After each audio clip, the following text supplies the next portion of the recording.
अब मंगल को लेके ना कई बार कई सारे डाउट्स होते हैं लोगों को दिमाग में।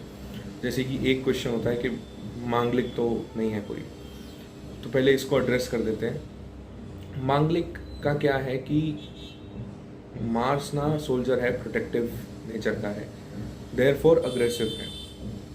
अर्लियर टाइम्स में मेरा ऐसा मानना है कि हम यूरोपियन डार्क एजेस की बात कर लें या फिर एंशियंट मिडिवल टाइम्स की बात कर लें, इवन आज से 70-80 साल पहले तक सोल्जर्स की बहुत इंपॉर्टेंस थी, because there were constant wars. आज भी इम्पोर्टेंस बहुत ज़्यादा है, लेकिन अब वॉर्स उतने कम हो गए हैं। तो पहले किसी भी फीमेल के चार्ट में मार्स को एज हस्बैंड या पति दर्शाया जाता था। क्यों? क्योंकि वो रक्षा कर रहा है।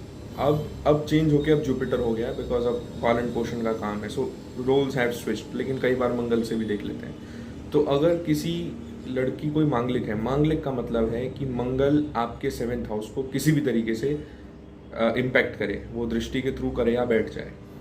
तो इसका सिंपल सा मतलब है कि इंसान अग्रेसिव नेचर का होगा और चांसेस हैं कि मे बी सोल्जर हो।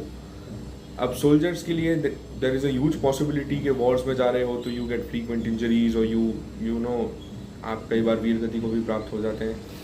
ऐसी टफ सिचुएशंस बनती हैं। इसलिए मांगलिक को बहुत एक डर के तरीके से देखा जाता था अभी तक। अब मेरा ऐसा मानना है कि मांगलिक से मतलब है एक अग्रेसिव पार्टनर, एक पॉजिटिव पार्टनर एट मैक्स। उससे ज़्यादा मांगलिक का कोई बहुत बड़ा रोल मुझे नहीं लगता। मैंने अभी तक जितने चार्ट्स देखे मेरे लिमिटेड एक्सपीरियंस में।